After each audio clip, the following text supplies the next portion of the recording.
Hi everyone basic concepts of chemistry ਦਾ ਇਹ third ਤੇ ਲਾਸਟ ਵੀਡੀਓ ਲੈਕਚਰ ਹੈ। ਇਸ ਤੋਂ ਪਹਿਲਾਂ ਅਸੀਂ ਦੋ ਵੀਡੀਓ ਲੈਕਚਰਸ ਦੇ ਵਿੱਚ ਮੈਟਰ ਦੀ ਕਲਾਸੀਫਿਕੇਸ਼ਨ, ਸਿੰਬਲਸ ਐਂਡ ਫਾਰਮੂਲੇ ਕਵਰ ਕਰ ਚੁੱਕੇ ਹਾਂ। ਇਸ ਵੀਡੀਓ ਲੈਕਚਰਸ ਦੇ ਵਿੱਚ ਅਸੀਂ ਕੈਮੀਕਲ ਇਕੁਏਸ਼ਨਸ ਦੇ ਬਾਰੇ ਪੜਾਂਗੇ। ਜਿਸ ਤਰ੍ਹਾਂ ਕਿ ਫਸਟ ਵੀਡੀਓ ਲੈਕਚਰ ਵਿੱਚ ਅਸੀਂ ਡਿਸਕਸ ਕੀਤਾ ਸੀ ਕਿ ਜੋ ਕੰਪਾਊਂਡਸ ਨੇ, ਕੈਮੀਕਲ ਕੰਪਾਊਂਡਸ ਨੇ, ਉਹ ਐਲੀਮੈਂਟਸ ਜੋ ਹੈ ਕੰਬਾਈਨ ਹੋ ਕੇ ਉਹਨਾਂ ਤੋਂ ਬਣਦੇ ਨੇ। ਜਿਵੇਂ ਵਾਟਰ ਇੱਕ ਕੰਪਾਊਂਡ ਹੈ, ਉਹ ਦੋ ਐਲੀਮੈਂਟਸ ਹਾਈਡਰੋਜਨ ਐਂਡ ਆਕਸੀਜਨ ਤੋਂ ਮਿਲ ਕੇ ਬਣਦਾ ਹੈ। ਤਾਂ ਜਦੋਂ ਅਸੀਂ ਇਸ ਕੈਮੀਕਲ ਰਿਐਕਸ਼ਨ ਨੂੰ ਇੱਕ ਸਿੰਬੋਲਿਕ ਰਿਪਰੈਜ਼ੈਂਟੇਸ਼ਨ ਦੇ ਨਾਲ ਅਸੀਂ ਦਿਖਾਣਾ ਹੈ ਤਾਂ ਉਸ ਨੂੰ ਕੈਮੀਕਲ ਇਕੁਏਸ਼ਨ ਕਿਹਾ ਜਾਂਦਾ ਹੈ। A chemical equation may be defined as the symbolic representation of an actual chemical change। ਜਿਵੇਂ ਕਿ ਇੱਥੇ ਦਿਖਾਇਆ ਹੈ ਕਿ ਆਕਸੀਜਨ ਦਾ ਜੋ ਇੱਕ ਮੋਲੀਕਿਊਲ ਹੈ ਉਹ ਦੋ ਵਾਟਰ ਦੇ ਮੋਲੀਕਿਊਲ ਦੇ ਨਾਲ ਮਿਲ ਕੇ ਆਕਸੀਜਨ ਦਾ ਜੋ ਮੋਲੀਕਿਊਲ ਹੈ ਉਹ ਦੋ ਹਾਈਡਰੋਜਨ ਮੋਲੀਕਿਊਲ ਦੇ ਨਾਲ ਮਿਲ ਕੇ ਇਹ ਦੋ ਵਾਟਰ ਦੇ ਮੋਲੀਕਿਊਲ ਬਣਾਉਂਦਾ ਹੈ। Next is parts of a chemical equation. ਤੇ ਜਿਸ ਤਰ੍ਹਾਂ ਕੈਮੀਕਲ ਇਕੁਏਸ਼ਨ 'ਚ ਤੁਸੀਂ ਦੇਖਿਆ ਕਿ ਇੱਕ ਐਰੋ ਹੈ ਤੇ ਐਰੋ ਦੇ ਇਸ ਸਾਈਡ ਤੇ ਜੋ ਰਿਐਕਟੈਂਟਸ ਹੁੰਦੇ ਨੇ ਤੇ ਜੋ ਇਸ ਸਾਈਡ ਹੈ ਉਸ ਤੇ ਪ੍ਰੋਡਕਟਸ ਹੁੰਦੇ ਨੇ। ਤੇ ਬੇਸਿਕਲੀ ਜੋ ਰਿਐਕਟ ਕਰਕੇ ਸਾਨੂੰ ਜੋ ਬਣੇਗਾ ਉਹ ਪ੍ਰੋਡਕਟਸ ਜੋ ਹੈ ਉਹ ਪ੍ਰੋਡਕਟ ਸਾਈਡ ਤੇ ਆਪਾਂ ਲਿਖਾਂਗੇ। ਹਾਂ, ਇਹ ਇੱਕ ਕੁਐਸਚਨ ਦਿਮਾਗ 'ਚ ਆ ਸਕਦਾ ਹੈ ਕਿ ਜੇ H2O ਵਾਟਰ ਦਾ ਫਾਰਮੂਲਾ ਹੈ ਤਾਂ ਅਸੀਂ ਸਿੰਪਲੀ 2H+O करके वाटर क्यों नहीं बना रहे, क्यों नहीं दिखा रहे? This is wrong. Why? Because hydrogen ते ऑक्सीजन दोनों ही नेचर दे विच H2 ते O2 the form they which he exist करदे ने। This is one more example of a chemical equation जिस दे विच NaCl प्रोडक्ट असी बनाया है किहड़े रिएक्टेंट्स तो सोडियम Na ते क्लोरीन तो। ठीक है, उस तरीके नाल एरो दे साइड रिएक्टेंट साइड है, दिस इज द प्रोडक्ट। ठीक है, सिमिलरली ਆਪਾਂ simply Na+Cl giving us NaCl ਇੱਦਾਂ नहीं लिख सकते क्योंकि क्लोरीन जो है ਉਹ ਵੀ ਹਾਈਡਰੋਜਨ ਤੇ ਆਕਸੀਜਨ ਦੇ ਤਰ੍ਹਾਂ ਹੀ Cl2 ਦੀ ਫਾਰਮ 'ਚ ਨੇਚਰ ਵਿੱਚ ਐਗਜ਼ਿਸਟ ਕਰਦਾ ਹੈ, ਜਦਕਿ ਸੋਡੀਅਮ ਜੋ ਹੈ ਉਹ Na ਦੀ ਫਾਰਮ ਦੇ ਵਿੱਚ ਹੀ ਹੈ। ਠੀਕ ਹੈ, ਤਾਂ ਰਿਐਕਟੈਂਟਸ ਕਿਹੜੇ ਹੁੰਦੇ ਆ ਜਿਨ੍ਹਾਂ ਨਾਲ ਅਸੀਂ ਸਟਾਰਟ ਕਰਦੇ ਹਾਂ, ਪ੍ਰੋਡਕਟਸ ਕਿਹੜੇ ਆ ਜੋ ਬਣਦਾ ਹੈ ਐਂਡ ਤੇ। ਕੋਫੀਸ਼ੀਐਂਟ ਆ ਜੋ Na ਦੇ ਅੱਗੇ ਲਿਖਿਆ ਜਾਂ NaCl ਦੇ ਅੱਗੇ ਜੋ ਇੱਥੇ ਅਸੀਂ ਲਿਖਦੇ ਹਾਂ ਉਸਨੂੰ ਕੋਫੀਸ਼ੀਐਂਟ ਕਹਿੰਦੇ ਆ, ਤੇ ਜੋ ਇਸ ਤਰ੍ਹਾਂ ਪੈਰ ਦੇ ਵਿੱਚ ਹੈ ਉਸਨੂੰ ਸਬਸਕ੍ਰਿਪਟ ਕਿਹਾ ਜਾਂਦਾ ਹੈ। Next is essentials of a chemical equation. Essentials ਦੇ ਵਿੱਚ ਸਭ ਤੋਂ ਪਹਿਲਾਂ ਇਹ ਹੈ ਕਿ ਜੋ ਵੀ ਅਸੀਂ ਕੈਮੀਕਲ ਇਕੁਏਸ਼ਨ ਲਿਖਣੀ ਹੈ it should represent a true chemical change. ਠੀਕ ਹੈ, ਉਹ ਕੈਮੀਕਲ ਚੇਂਜ ਅਸਲ ਦੇ ਵਿੱਚ ਹੋਣਾ ਚਾਹੀਦਾ ਹੈ ਤਾਂ ਹੀ ਉਸਨੂੰ ਕੈਮੀਕਲ ਇਕੁਏਸ਼ਨ ਦੀ ਫਾਰਮ ਦੇ ਵਿੱਚ ਅਸੀਂ ਦਿਖਾ ਸਕਾਂਗੇ। Second is it should be balanced. ਠੀਕ ਹੈ, ਬੈਲੈਂਸਡ ਦਾ ਕੀ ਮਤਲਬ ਹੈ? ਹੁਣ ਵੇਖੋ ਜਿਸ ਤਰ੍ਹਾਂ ਆਹ ਇੱਕ ਰਿਐਕਸ਼ਨ ਦਿਖਾਈ ਹੋਈ ਹੈ ਤਾਂ ਬੈਲੈਂਸਡ ਦਾ ਮਤਲਬ ਹੈ ਕਿ ਇਸ ਐਰੋ ਦੇ ਇਸ ਸਾਈਡ ਤੇ ਜਿੰਨੇ ਐਟਮਸ ਹੈ ਉਨੇ ਹੀ ਇਸ ਸਾਈਡ ਤੇ ਹੋਣੇ ਚਾਹੀਦੇ ਨੇ। ਸੋਡੀਅਮ ਦੇ ਐਟਮਸ ਇੱਧਰ ਕਿੰਨੇ ਨੇ? 2, ਇਸ ਸਾਈਡ ਵੀ ਕਿੰਨੇ ਨੇ? 2। ਉਸੇ ਤਰੀਕੇ ਨਾਲ ਕਲੋਰੀਨ ਦੇ ਜੋ ਐਟਮਸ ਹੈ ਇੱਧਰ ਕਿੰਨੇ ਨੇ? 2, ਤੇ ਇੱਧਰ ਵੀ ਕਲੋਰੀਨ ਦੇ ਐਟਮਸ ਕਿੰਨੇ ਨੇ? 2। ਠੀਕ ਹੈ, ਦਿਸ 2 is for both of these। ठीक है, अगर पैर ਦੇ ਵਿੱਚ ਲਿਖਿਆ ਹੋਇਆ ਤਾਂ ਸਿਰਫ ਇਸੇ ਐਲੀਮੈਂਟ ਦਾ ਹੁੰਦਾ ਤੇ ਜੇ ਪੂਰੇ ਕੰਪਾਊਂਡ ਦੇ ਅੱਗੇ ਲਿਖਿਆ ਹੁੰਦਾ ਤਾਂ ਉਹ ਸਾਰੇ ਐਲੀਮੈਂਟਸ ਦੇ ਵਾਸਤੇ ਉਸ ਨੂੰ 2 ਨੂੰ ਅਸੀਂ ਕੰਸੀਡਰ ਕਰਨਾ ਹੈ। ਠੀਕ ਹੈ, balanced, it should be balanced. Third ਕੀ ਹੈ ਕਿ it should be molecular. Essentials ਤੋਂ ਬਾਅਦ ਅਸੀਂ ਕੈਮੀਕਲ ਇਕੁਏਸ਼ਨ ਦੀ ਲਿਮਿਟੇਸ਼ਨਸ ਕਰਾਂਗੇ।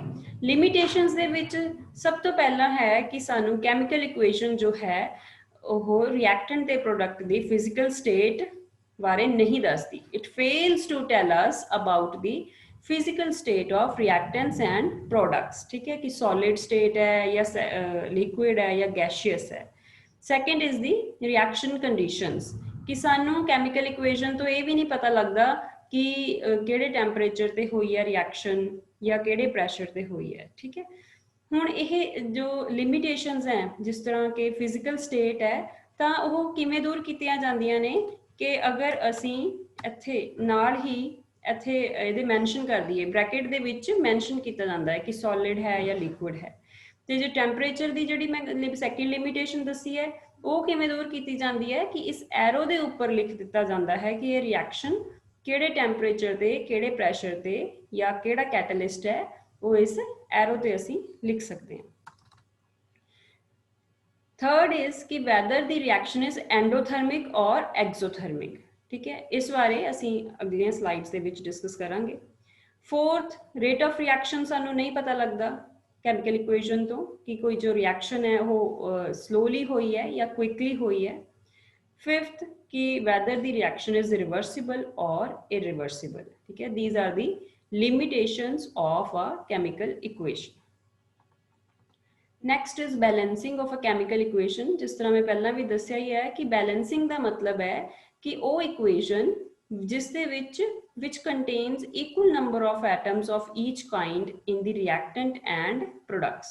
ठीक है, कि एरो दे दोनों साइड पे नंबर ऑफ एटम्स हरेक एलीमेंट दियां हरेक एटम दे सेम होने चाहिए। कैमिकल इक्वेशनस ਨੂੰ बैलेंस करने ਲਈ हिट एंड ट्रायल मैथड ਅਸੀਂ यूज़ करांगे। इस मैथड ਦੇ ਵਿੱਚ ਸਭ ਤੋਂ ਪਹਿਲਾਂ ਸਕੈਲੇਟਨ ਇਕੁਏਸ਼ਨ ਲਿਖਣੀ ਹੈ। एग्जाम्पल देखो, जिवें एक इक्वेशन है अपने कोल, कैमिकल रिएक्शन है जिहदे विच KClO3 सानू KCl प्लस O ये दे रहा है। ठीक है, प्लस ऑक्सीजन। तो क्योंकि यह इक्वेशन हुण असीं देखिए तो क्या ये बैलेंस्ड है या नहीं। इधर K एक है, इधर भी एक है, इधर Cl एक है तो इस साइड भी एक है, इधर ऑक्सीजन 3 ने तो इधर ऑक्सीजन एक है। तो यह इक्वेशन बैलेंस्ड नहीं है। This is a skeleton equation. तो सब तो पहला असीं स्कैलेटन इक्वेशन लिखांगे। उस तो बाद ਜਿਹੜਾ एलीमेंट दोनों साइड ते इक्वल नंबर विच नहीं है तो ਜਿਹੜਾ मिनिमम कंपाउंड्स ਦੇ ਵਿੱਚ ਪ੍ਰੈਜ਼ੈਂਟ ਹੋਊਗਾ ਉਸ ਨੂੰ ਅਸੀਂ ਸਭ ਤੋਂ ਪਹਿਲਾਂ बैलेंस करांगे। ਹੁਣ ਜਿਵੇਂ ਵੇਖਿਆ ਹੀ ਸੀ K ਤੇ Cl ਤਾਂ दोनों साइड ਤੇ सेम नंबर ऑफ एटम्स ने, बट ऑक्सीजन जो है इधर 3 ने ਤੇ इधर 1 है। तो व्हाट वी विल डू, ਅਸੀਂ इस साइड ਤੇ इस ऑक्सीजन ਦੇ ਨਾਲ 3 लिख के ऑक्सीजन ਨੂੰ बैलेंस कर देंगे। अगला स्टैप है असीं देखना कि कोई हाइड्रोजन ऑक्सीजन या नाइट्रोजन गैस है क्या केमिकल इक्वेशन दे विच। ठीक है, तो असीं देखिया कि है। तो लास्ट स्टैप दे विच की करना, असीं इक्वेशन नूं पूरी नूं 2 दे नाल मल्टीप्लाई कर देना। 2 दे नाल मल्टीप्लाई कीता, 2 इत्थे भी आ गया। हुण इंपॉर्टेंट की है कि इत्थे आपां 3 × 2 6 नहीं लिख देना। इस ऑक्सीजन नूं मॉलिक्यूलर बनाउण वास्ते ही इत्थे इसनूं 2 दे नाल मल्टीप्लाई कीता। तो वो ऑक्सीजन इहदा सबस्क्रिप्ट दे फॉर्म दे विच असीं ऑक्सीजन दा 2 लिखांगे। ठीक है, सैकेंड एक एग्जाम्पल होर असीं करदे हां जिहदे विच H2S प्लस SO2 मिल के सानूं S plus water. This is the skeleton equation. हुण इधर H किन्ने ने 2, इधर H किन्ने ने 2, इधर सल्फर किन्ने हैं 2, इधर सल्फर है 1, मतलब सल्फर आपां नूं बैलेंस करना पेगा। इधर ऑक्सीजन किन्ने ने 2, इधर किन्ना है 1, ते ऑक्सीजन भी बैलेंस करना है।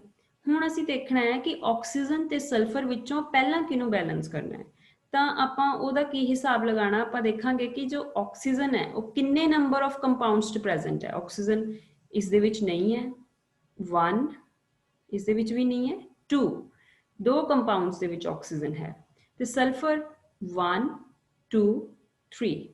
तो फिर आपां पहला वो एलीमेंट बैलेंस करना है जो घट नंबर ऑफ कंपाउंड्स दे विच है, दैट इज ऑक्सीजन। तो ऑक्सीजन नूं बैलेंस करने वास्ते असीं देखिया कि इधर ऑक्सीजन 2 ने ते इधर 1 है। तो असीं इस ऑक्सीजन दे नाल इत्थे 2 लगा देना है, इस वाटर दे नाल 2, ताकि ऑक्सीजन की हो गया बैलेंस। हुण असीं वेखना है कि जो हाइड्रोजन है इधर किन्ने हो गए 4, इधर हाइड्रोजन किन्ने ने 2। तो हाइड्रोजन बैलेंस करने वास्ते सानू की करना पऊगा, इस साइड ते हाइड्रोजन नूं 4 बनाना पऊगा, जिहदे नाल सानू इत्थे 2 लिखना पएगा। ठीक है, तो हाइड्रोजन भी साडा बैलेंस हो गया। फाइनली की रह गया हुण सल्फर। सल्फर इत्थे किन्ने ने 2 + 1। ठीक है, किन्ने ने 3, और इधर सल्फर किन्ने हैं सिर्फ 1। तो असी इस सल्फर दे नाल भी 3 लगा के सल्फर नूं बैलेंस कर देवांगे। ठीक है, this is how you can balance any chemical equation using this hit and trial method. Finally what is thermochemical equation.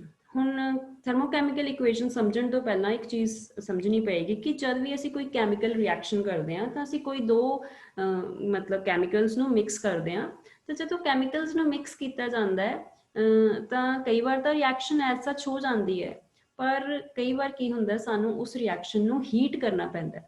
Heat energy ਉਸ ਰਿਐਕਸ਼ਨ ਨੂੰ ਦੇਣੀ ਪੈਂਦੀ ਹੈ, ਤੇ ਜਦੋਂ ਸਾਨੂੰ ਐਨਰਜੀ ਕਿਸੇ ਰਿਐਕਸ਼ਨ ਨੂੰ ਦੇਣੀ ਪਵੇ, ਮਤਲਬ ਉਸ ਰਿਐਕਸ਼ਨ ਦੇ ਵਿੱਚ એનર્ਜੀ ਅਬਜ਼ੌਰਬ ਹੋ ਰਹੀ ਹੈ, ਤਾਂ ਉਹਨਾਂ ਰਿਐਕਸ਼ਨਸ ਨੂੰ ਅਸੀਂ ਬੋਲਦੇ ਹਾਂ ਐਂਡੋਥਰਮਿਕ ਰਿਐਕਸ਼ਨ।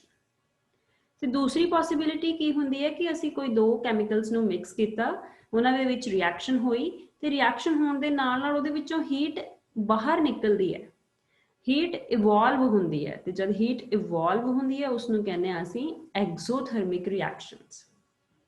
ਠੀਕ ਹੈ, ਤੇ ਜਦ ਅਸੀਂ ਕੈਮੀਕਲ ਇਕੁਏਸ਼ਨ ਲਿਖਦੇ ਹਾਂ ਤਾਂ ਅਸੀਂ ਸਿੰਪਲੀ ਉਸ ਕੈਮੀਕਲ ਰਿਐਕਸ਼ਨ ਨੂੰ ਰਿਪਰੈਜ਼ੈਂਟ ਕਰਦੇ ਹਾਂ, ਪਰ ਜਦੋਂ ਅਸੀਂ ਉਸ ਰਿਐਕਸ਼ਨ ਨੂੰ ਰਿਪਰੈਜ਼ੈਂਟ ਕਰਨ ਦੇ ਨਾਲ ਨਾਲ ਇਹਨਾਂ ਇਹਨਾਂ ਹੀਟ ਚੇਂਜਸ ਨੂੰ ਵੀ ਅਸੀਂ ਰਿਪਰੈਜ਼ੈਂਟ ਕਰੀਏ ਤਾਂ ਫਿਰ ਉਦੋਂ ਉਸ ਨੂੰ ਬੋਲਦੇ ਹਾਂ ਅਸੀਂ ਥਰਮੋਕੈਮੀਕਲ ਇਕੁਏਸ਼ਨ।